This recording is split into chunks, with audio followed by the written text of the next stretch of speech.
Shaytaan promised Allah subhanahu wa ta'ala 4 things.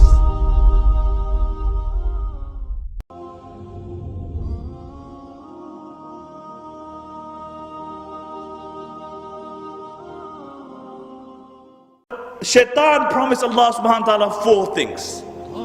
He said, وَلَا أُضِلَّنَّهُمْ.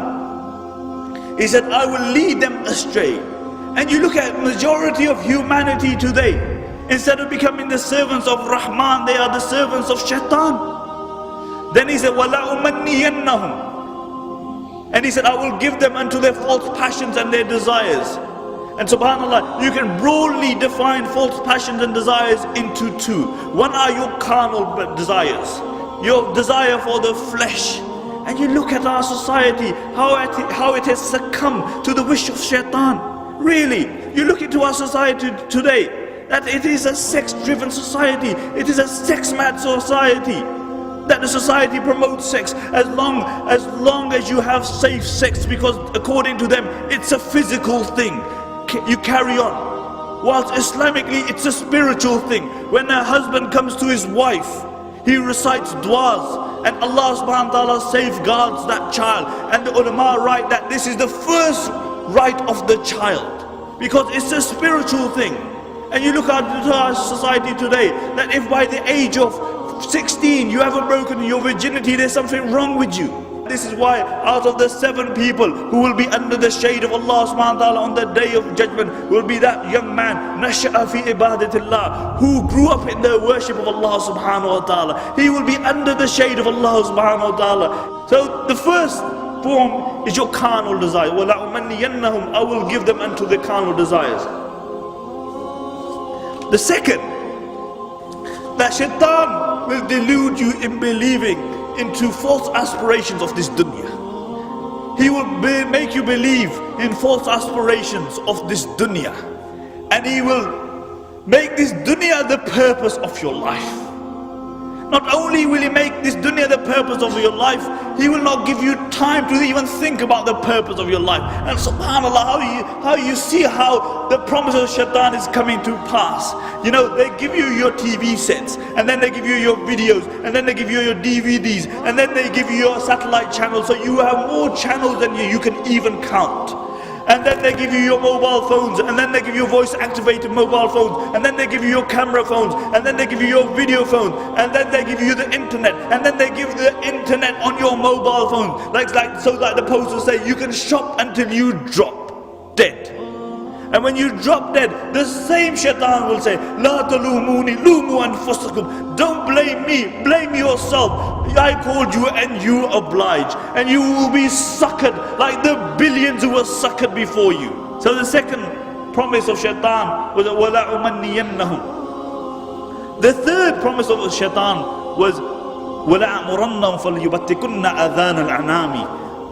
I will command them, and they will slit the ear of the cattle.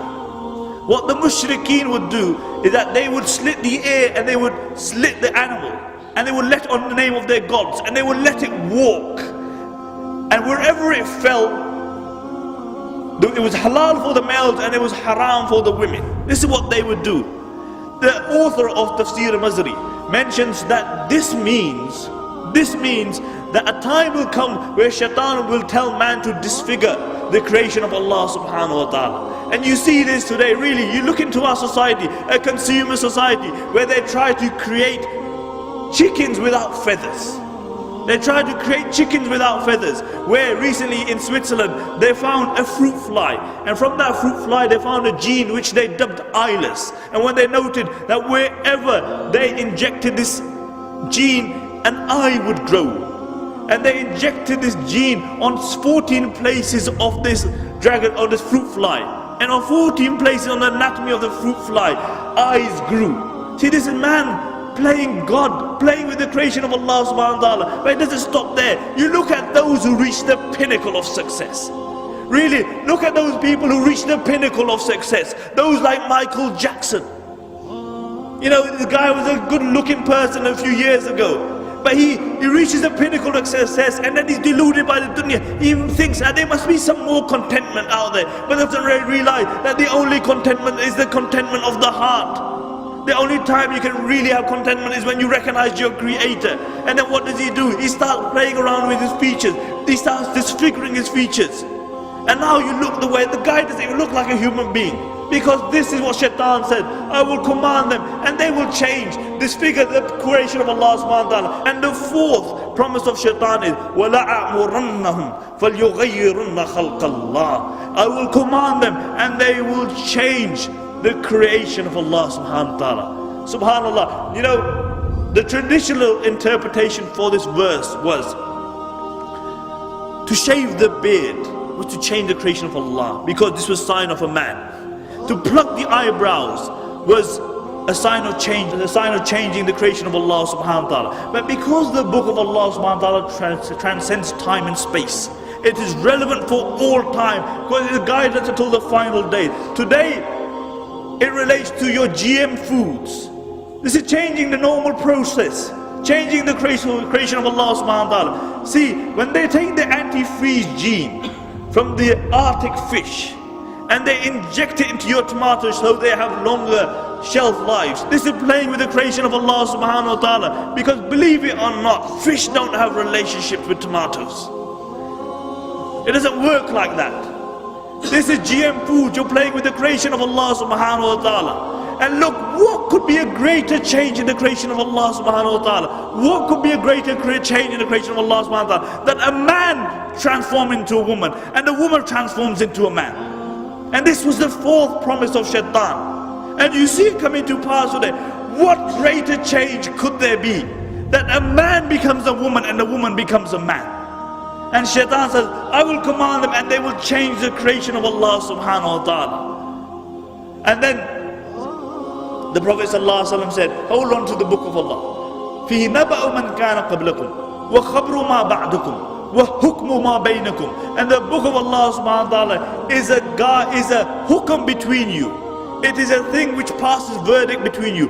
هُوَ الْفَصْلِ لَيْسَ بِالْحَصْلِ. The Prophet ﷺ articulated this 1400 years ago, that when the Muslims will think that their honor lies somewhere else, that Allah will disgrace them. Look at the Sahaba radiallahu anhum. These were a group of people who were regarded by the rest of humanity as asfal as-safilin. And then the Prophet ﷺ came and he transformed these people. He brought an impetus, he brought a drive, and this was Islam. And then these very people who were regarded as the worst of people became the best of people to walk upon this earth after the Anbiya alayhi salatu wasalam. What was it? It was Islam. See, for other people, other philosophies will work.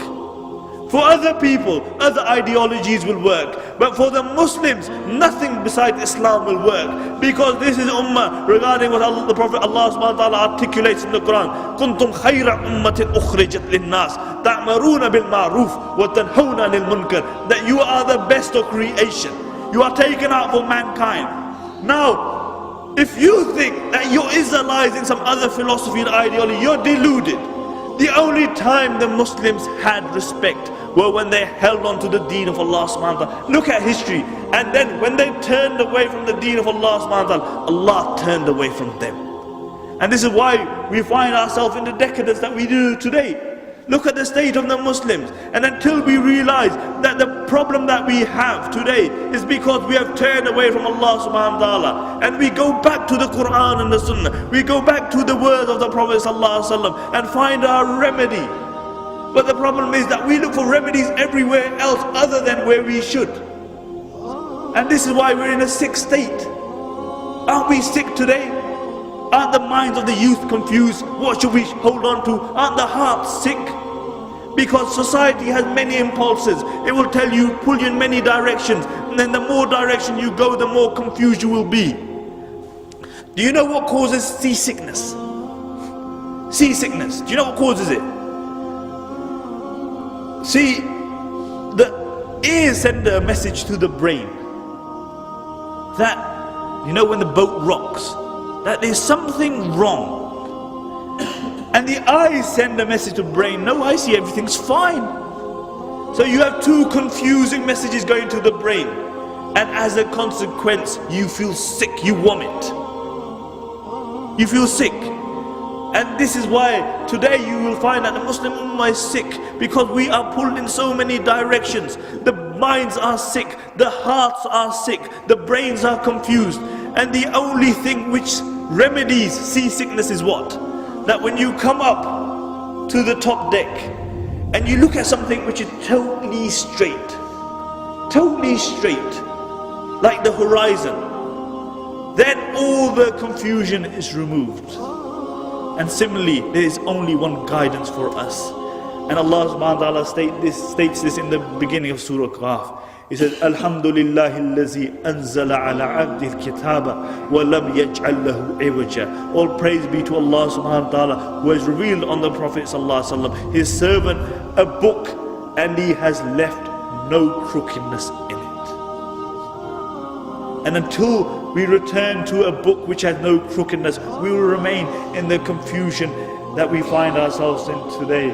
May Allah subhanahu wa ta'ala make us from amongst those who follow the sunnahs of the Prophet sallallahu alaihi wasallam. May Allah subhanahu wa ta'ala make us from amongst those in a time of fitna. Go back to the book of Allah subhanahu wa ta'ala. May Allah subhanahu wa ta'ala keep us united in this dunya.